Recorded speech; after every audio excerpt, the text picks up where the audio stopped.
Anong klase? Dapat nung pag-book mo kanina, sir, alam mo na yung kung saan banda. Alam mo nung tumatawag hanggang ngayon, sir, kausap ko na eh. Parihan tayo, sir, ha? Inuuna niyo po yung sasabihin niyo.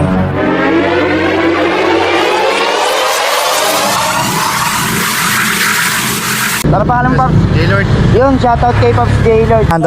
Yun, shoutout. Maraming salamat sir. Siya nang babayad. Ma'am, nagbablog ako, kaya lang kasama ka. Okay lang? Sige pa, salamat. 133 na lang sa'yo, ma'am. 150 na. Ay, hindi po ikaw. Sige, ma'am. Salamat po. May biyay ka na, Pops? Sarap ng higa mo dyan. Mukhang kota ka na, Pops. Hindi ka nga lang dali. Wala pang Ay, sawa lang. Kala ko kota ka na, makikiga sana ako. Pwede ba tayong tabi dyan? Kasya ba tayo? Ate, saan po yung Malbar dito? Ay, ito lang po pala. Salamat. Uy, ginagawa nun. Pa?